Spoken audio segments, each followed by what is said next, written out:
Come on the bus with us, we got somewhere to go. Sit down and buckle up, it's time to start the show. So grab your jacket and a snack, maybe something cool to sip. Oh, yippee-ki-yay, we're going on a field trip. We could bicycle or we could take a train. We could roller skate or ride an aeroplane. We're gonna meet some friends, that's my favorite type of ship. Oh, yippee-ki-yay, we're going on a field trip.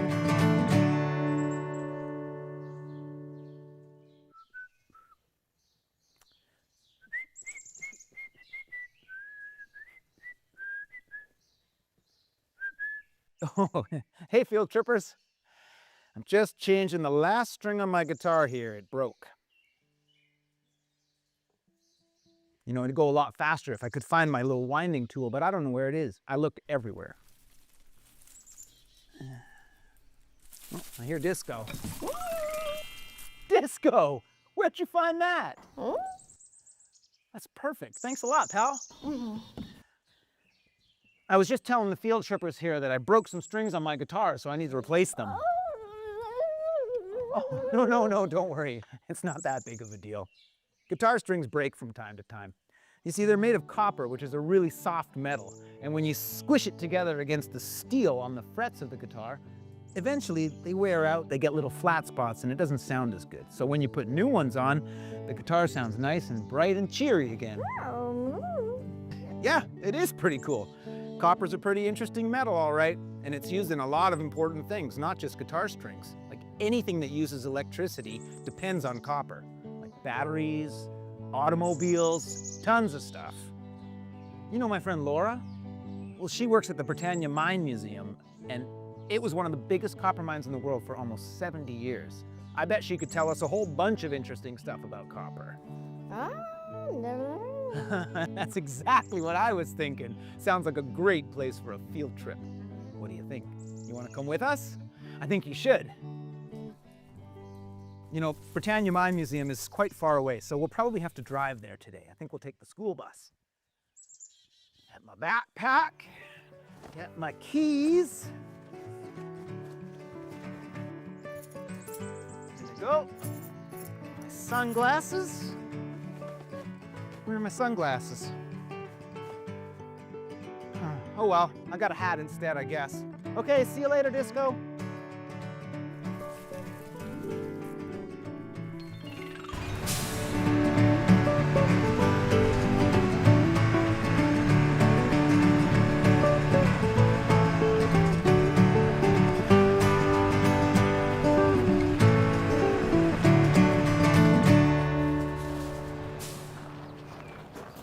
Hi, Laura. Hey, Mr. Field Trip, how are you doing? So good. Thank you so much for having us. No worries. Thanks so much for coming by to the Britannia Mine Museum today. I'm excited to take you on a journey into the underground. Oh, wow.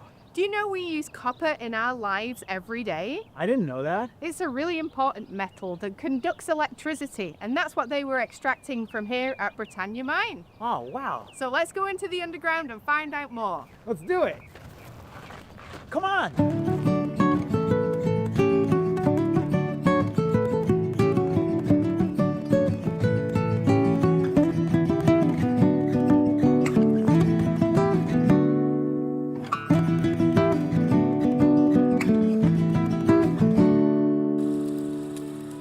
Did you know when Britannia Mine was in operation for almost 70 years, there was two completely different communities of people living and working at the mine? Now the miners, most of them with their families, lived way up in the mountains where the entrances to the mines were, and that's where they would go to work every day. And so their houses and all of the things that they would need in their community were built up there so they could stay up there and just live their whole lives while they worked at the mine up in the mountains. And there was also the people who worked in the mill building down at the beach, Britannia Beach. And there was two different communities of people working for the same company. And they had a really fun time competing with each other in friendly games and competitions, and they had sporting events and all sorts of activities that the mine would put on for the miners and their families to keep everybody entertained. Pretty cool, huh? So here we are, Mr. Field Trip. Getting ready to head on the train and into the underground to start our adventure. I can't wait. Before we get on the train, let's get our safety equipment on. Let me get you a hard hat. Great idea. Oops, that one doesn't fit. Can you try another one? Make sure it fits your head, make sure it's safe, and let's get on the train and head underground. Perfect. Oh, wow. Ready, Mr. Field Trip? Ready. Let's go. Let's go.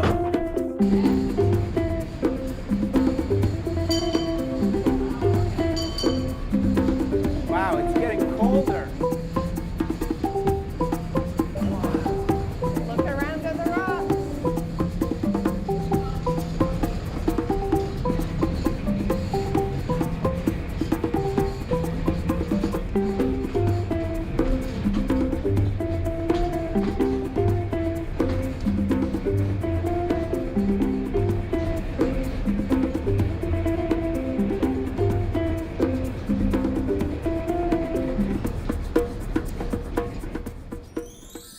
If you were living with your family at Britannia Mine and your dad was working in the mine, don't worry, they built schools for you. But the high school was only at the top. They didn't have one at the bottom. So if you were old enough to go to high school, you had to take about 350 stairs and climb all the way up them and climb on the skip car, which was a rail car that was designed to go right up the mountain on a cable. And it would haul you up the mountain and you would go to school way up there. And at the end of the day, you had to go back down again to where you lived. Pretty wild, huh? So here we are, Mr. Field Trip. We've made it safe and sound into the underground. So come on up and let's take a look what we can find. Wow. Come on. So here we are, Mr. Field Trip. We've made it safe and sound into the underground. Let's find out how our miners actually got this rock from inside the mountain. Sounds great. So what they had to do in the early days is use some simple tools like this, a drill steel and a hammer, creating holes in the rock. Once they had those holes, they would fill those holes with dynamite. Whoa. And once the dynamite was loaded, the blaster would come along and blast away the rock, leaving us with a pile like this.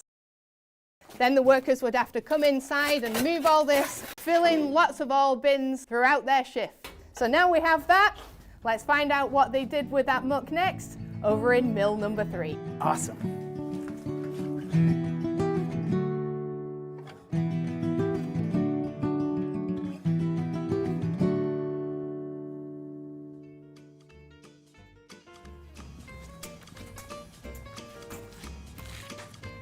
So here we are, Mr. Field Trip, inside the mill. We're going to find out what happened to the ore next. So follow me and let's see more.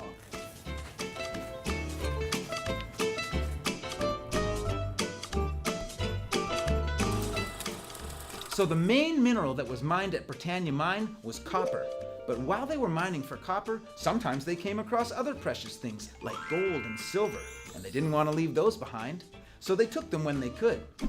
Now, as time went on and mining technology improved, some other precious metals that were left in the mining tailings, which are the cast-aside rocks that aren't useful at the time, because of this new technology, they were able to go back and process that material again and get even more minerals and things out of it. Pretty cool, huh?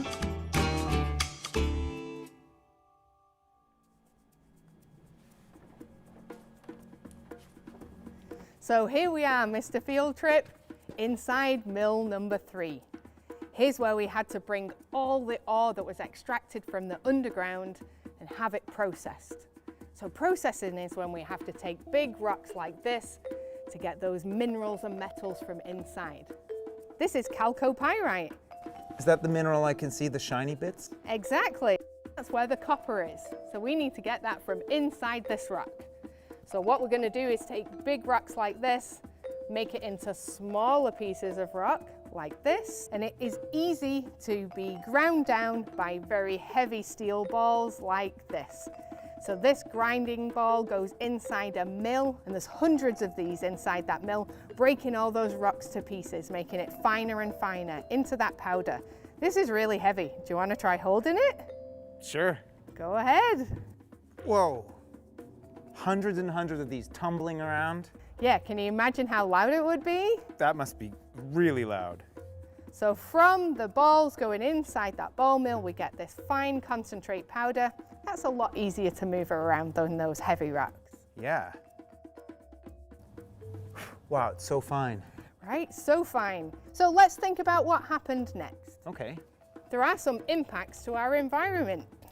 In the tunnels, there's a natural process happening called acid rock drainage. Remember when we were inside the tunnel and it was all wet? Yeah. Water everywhere. So as that water goes through the tunnels, it picks up some of those heavy metals and makes a dirty water looking like this. Unfortunately, when the mine was operating, this water used to go straight out into Howe Sound. Oh no. So these chemicals are not very good for the environment and the creatures that live in Howe Sound.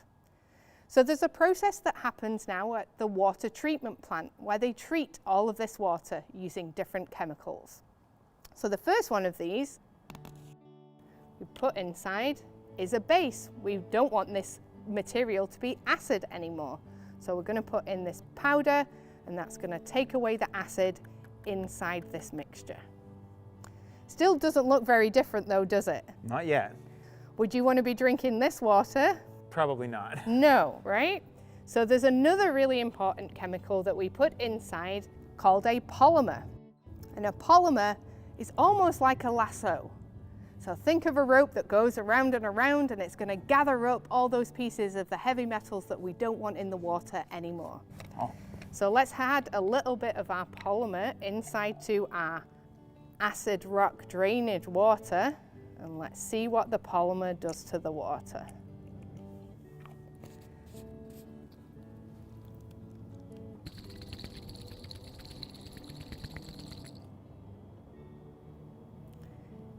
Can you see? It's making lots of little clumps inside. It's grabbing all the little bits and then they're falling to the bottom. That's it. So it's separated out all of those heavy metals and chemicals we don't want in the water anymore. And now all we have to do is filter this water. So that clean water that goes through the water treatment plant can head back out into Howe Sound. And that means that creatures like our good friends, the salmon and the orcas, can live safely back out here in Howe Sound. That water treatment plant was a really good idea. It's working really well. When Britannia Mine closed down, a lot of people were quite sad because they really liked their unique living situation. The people who lived up at the Mount Shear town site, they felt really special living in this community where everybody was very supportive and it was a really unique place to live, way up in the mountains surrounded by nothing but trees and nature. Wow, do you think you could do it? I think it would have been pretty tough.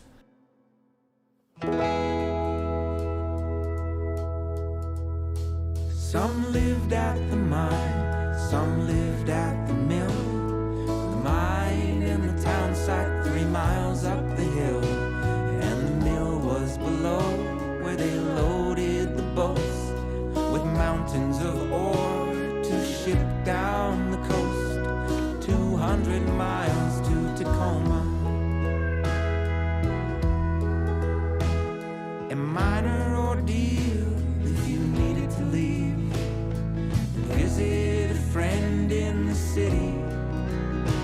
But we never had bread lines and we never had thieves up there in the mountains surrounded by trees, where the sun on the summit's so pretty.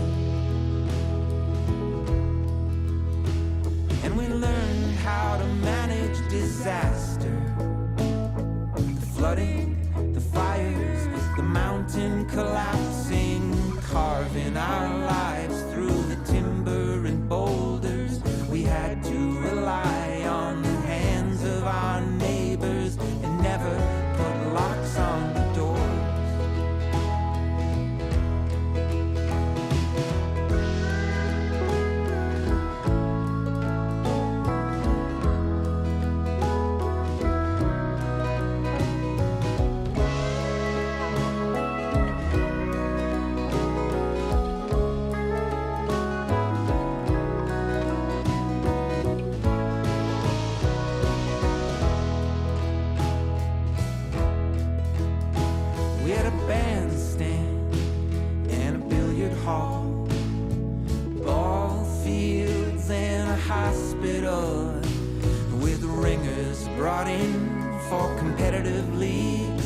and a steady supply of electricity from the turbines way up in the creeks. When they closed down the mine, we did not want to go. We had all that we needed up there all alone. But everything changed when they brought in the road.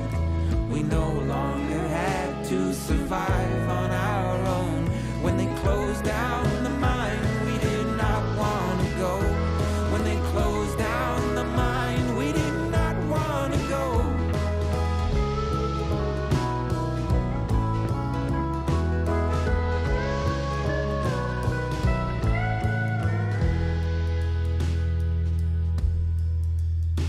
Some lived at the mine, some lived at the mill.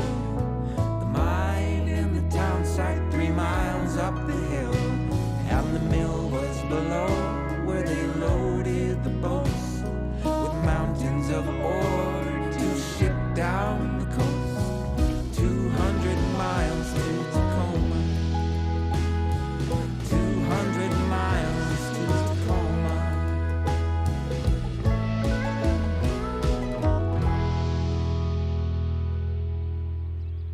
So here we are, Mr. Field Trip, at the end of our adventure for today. Wondering what's the most interesting thing you're going to take away with you from our adventure? Well, that was definitely my first time inside of a mountain. That was amazing. And learning about how the miners got all those precious metals out of the rock. You know, the environment is so important to me as well. I'm so happy to hear that the environmental cleanup is going so successfully here at the mine. It's great. Standing right here, right now, lots to take away. Absolutely. Well, thanks again, but before I go, there's one more thing. I've got a little something for you. It's a little miner's helmet. Oh, thank you so much. You're welcome. Now you've got one and I've got one, so we can remember our day here together. That's so great.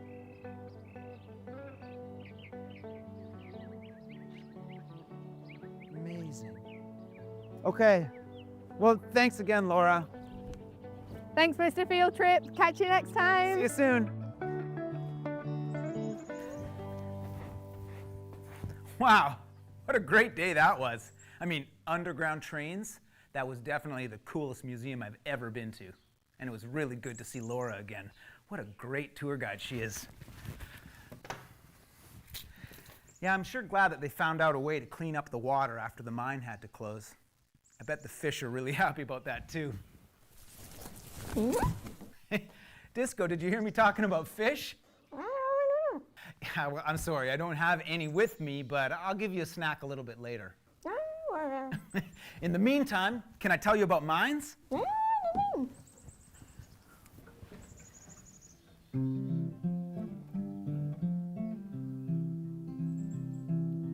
Every single thing we have comes from the earth.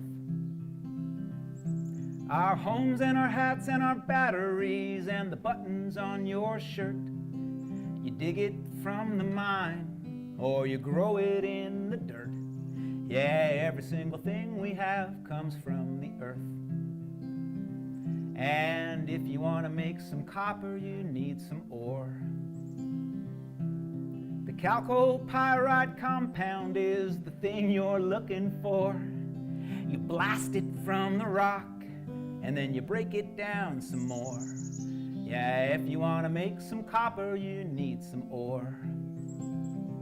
And if you want to build a mine, you should beware that all those trucks and shovels kick up dust into the air and then muddy up the waters, which really is not fair for all the living things who live down there.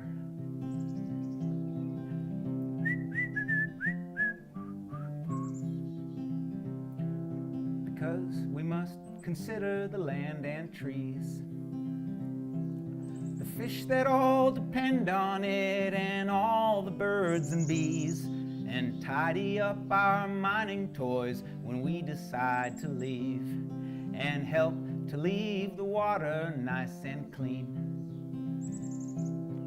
Every single thing we have comes from the earth. Our homes and our hats and our batteries and the buttons on your shirt. You dig it from the mine, or you grow it in the dirt. Yeah, every single thing we have comes from the earth. Yeah, every single thing we have comes from the earth. Hey, thanks, Disco. And thanks for coming with us, field trippers. I had a great time, and I'm sure glad you were there. See you next time.